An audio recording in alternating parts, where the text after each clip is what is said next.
And now for That's Not What She Said. Thank you, Colonel Potter. And now for the rest of Today in History, here's the Associated Press.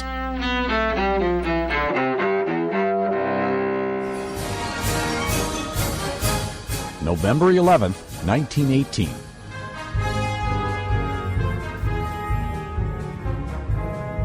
In Europe, World War I comes to an end after 4 years of fighting as the Allies in Germany sign an armistice. But peace does not last as a Second World War engulfs that continent as well as Asia some 2 decades later. 1620. Pilgrims aboard the Mayflower, anchored off Massachusetts, sign a compact calling for a body politic. That document becomes the foundation for the Pilgrims' government after they land in Plymouth. 2004. Yasser Arafat, the longtime Palestinian leader, dies at a Paris military hospital at age 75. 1922. Kurt Vonnegut Jr., who wrote Slaughterhouse-Five and Cat's Cradle, is born in Indianapolis. And 1974. I'm the king of the world! Actor Leonardo DiCaprio, star of movies including Titanic and Gangs of New York, is born in Los Angeles. Today in History, November 11th. Tim McGuire, The Associated Press.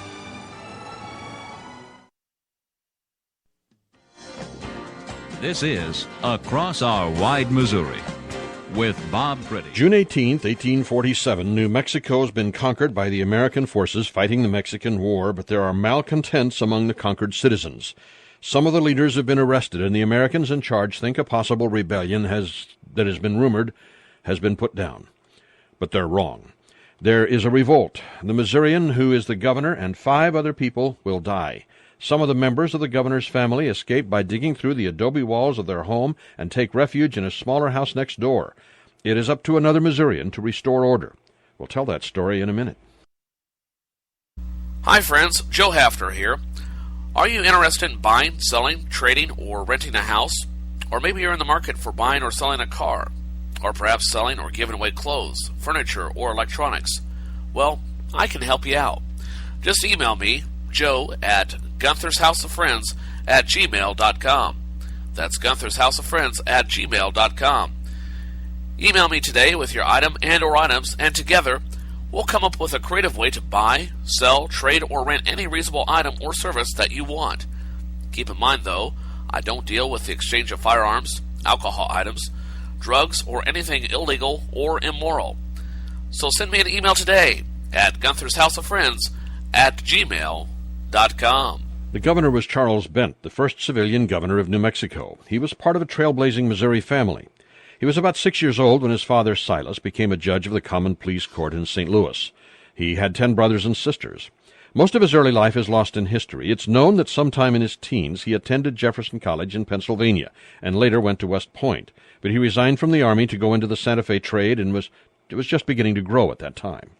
Historian Harold Dunham of the University of Denver has noted that some believe Bent went upriver with Ashley's 100, that group of fur traders under William H. Ashley and Andrew Henry assembled in 1822 to make the first great hunting expedition near the Missouri River headwaters. But for some reason, Bent returned to St. Louis within about a year. Most of the others stayed in the Northwest. In the mid-1820s, Charles and his brother William, along with another famous Missouri trader, Saran St. Vrain, formed the reorganized American Fur Company. The American Fur Company dated back 2 decades almost, put together by John Jacob Astor and Wilson Price Hunt. But business reverses in the War of 1812 hurt their enterprise, and it was not until the Bents came along in the 1820s that the American Fur Company was revived. It kicked off a bitter rivalry for the fur trade monopoly of the West. In 1829, Charles Bent led a caravan to Santa Fe. The first time Army protection was offered for a caravan, and the first time oxen were used on the western part of the trail. During that expedition, the train was attacked by about 500 Indians, but the cavalry drove them off. Bent brought back to St. Louis almost $250,000 in goods.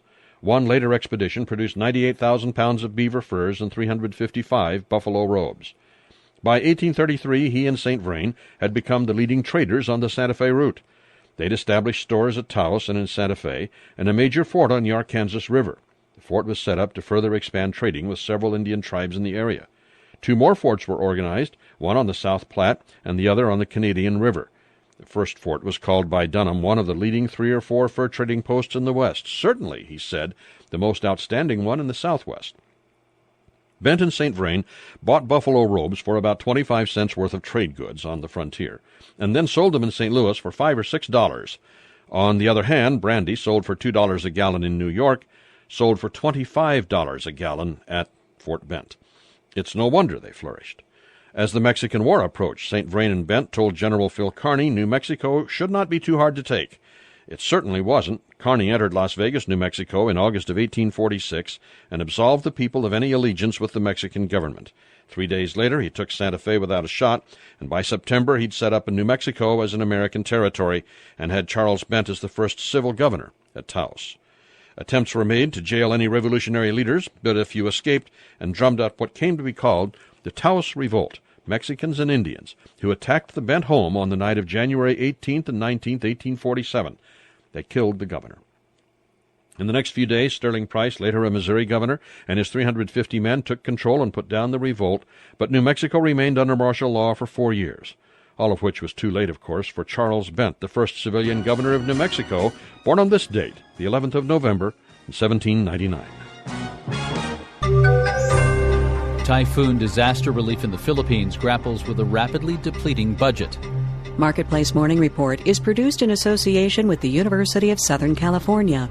In the Philippines, the response to the massive typhoon could be hampered by disaster relief budgets already drained by other recent catastrophes there, including a massive 7.2 earthquake last month. The United Nations, the U.S., and the EU are among those in the international community sending immediate help, as well as gearing up for longer-term financial assistance. In the Philippines, the northern part of Cebu province was hit especially hard by the storm. I spoke with Dennis Chong from Cebu's Provincial Disaster Risk Reduction and Management Office a few minutes ago. He says his crews have made progress getting some roads passable to smaller vehicles, but there's still trouble getting in the larger trucks with relief supplies. Some areas are only accessible to light vehicles. That's why some areas relief operations were delayed, because from the trucks we have to unload them and transfer them to some lighter vehicles because some roads are still not that passable. Chong says his office is also watching a second storm heading toward his province with possible landfall set for later this week. They're just putting anything over their heads just to keep them safe and warm at night. Especially right now, we're anticipating another storm. I will expect a landfall by Wednesday in southern part of Cebu. So while we are managing the disaster of the north, as of now, our office is very busy preparing for the south, such as preemptive evacuations. Speaking from Cebu province in the Philippines, Dennis Chong is with the Provincial Disaster Risk Reduction and Management Office there. Now checking markets, index futures in the U.S. are mixed at the moment. The Dow future is down. The FT 100 is up 0.3%. The Nikkei index in Japan rose 0.2%. After 2 decades of bloodshed, the Democratic Republic of Congo and the main rebel group in that country are expected to sign a peace deal today. Could this be the development needed to put this country, rich in natural resources, on a path toward economic stability? Kate Archer-Kent reports. The Tutsi-led M23 rebels have surrendered, and the Congolese government is rejoicing that these fighters will no longer stalk the nation's mining heartland. Jason Stearns is a project director at the Rift Valley Institute and has just returned from the capital, Kinshasa. There's a huge amount of optimism. There's a huge amount because of the defeat of the M23. This is a really historic moment. But the M23 is just one of a number of militant groups in a long-standing conflict. Cornell University professor Nick Van de Waal studies economic development in Africa. Even if the worst warlords are no longer in operation, the level of law and order that I think businesses need to thrive is still far from satisfactory. Van de Waal says neighboring countries are flourishing, so if Congo can do more cross-border business, it may get assimilated into the dynamic economy of Africa's Great Lakes region. I'm Kate Archer-Kent for Marketplace.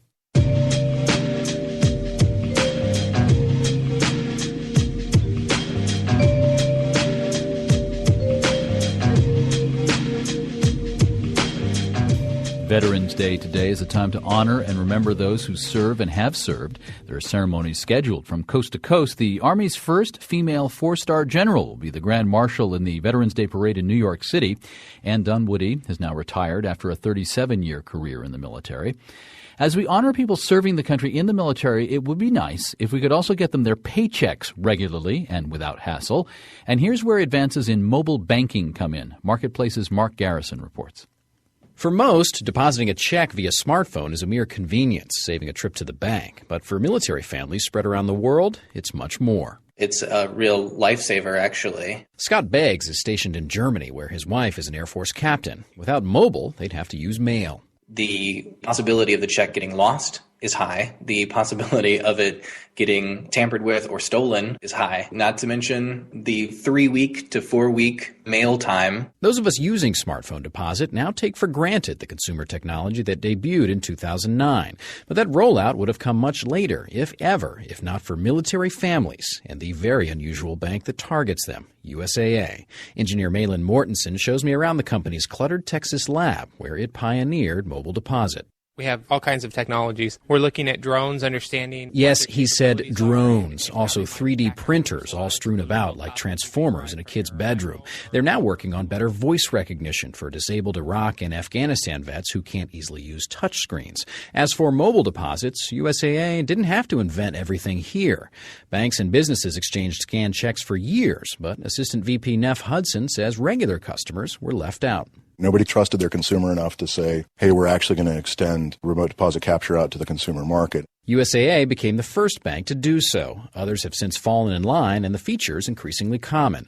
Shayna Steiner is a senior analyst at Bankrate. It is convenient, but there are some risks. Among them, potential for fraud and security breaches, which is why banks and many consumers were hesitant. But military families demanded it and got it. USAA rolled out mobile deposits for its own good, but the impact went beyond the military community. So if you're a fan of depositing checks with your phone, that's one more reason to thank those who served on Veterans Day. I'm Mark Garrison for Marketplace. And if you're outside New York or Los Angeles, this isn't going to work this holiday season, but there's news that the retailer Amazon has struck a deal with the U.S. Postal Service to deliver Amazon stuff on Sundays in those two metro areas. The post office lost $16 billion last year and had been pushing Congress to let it stop regular mail delivery on Saturdays, although packages would still be delivered. The Postal Service says it won't need to hire additional personnel to do the Sunday Amazon deliveries. Walmart has been testing same-day delivery in Philly, Minneapolis, St. Paul, Denver, San Francisco Bay Area, and Denver, and there's some other competitors at it as well. Right now, the price of oil has dropped to $94.36 a barrel. The U.S. dollar quite high against the euro, $133.96. In New York, I'm David Brancaccio with the Marketplace Morning Report from APM, American Public Media. A plea from the Philippines. Get international help to come here now. Thousands killed by monster typhoon. Every building is either significantly damaged or destroyed. A dolphin's tale. I did not intend to hurt him. I wanted to shock him. I wanted him to call me back. Good morning. I'm Steve Kathan with the CBS World News Roundup.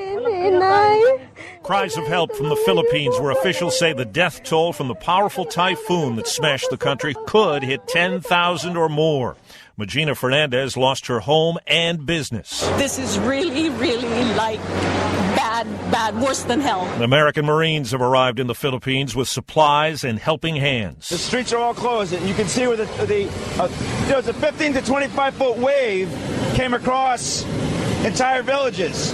And so everything's wiped out. Brigadier General Paul Kennedy. I've got airplanes and helicopters. I've got airplanes that can look for people in areas that are stranded. It's thought some 2 million people in the path of the storm are suffering, with homes destroyed and food in short supply. We're so very hungry and thirsty. If you have water or food there, maybe you can give us. Storm chaser Jim Eds says victims in one of the hardest hit areas, Tacloban, are improvising. People are taking metal siding that has blown off of buildings and bending it and collecting rainwater into buckets and that's their drinking water. Alfred Romualdez is the local mayor. Our problem is getting more relief goods in because the roads are not yet accessible. There are reports of dehydration and illness and concern of wider outbreaks, perhaps of disease. With no power and medicine hard to find, this man fears for his father. This is my dad's only chance for life. He needs dialysis, and he's been off now for 2 days. Here at home, there are efforts to help typhoon victims. Tim Ryan of KCBS Radio, San Francisco. A used car lot came to life with those wanting to help the school.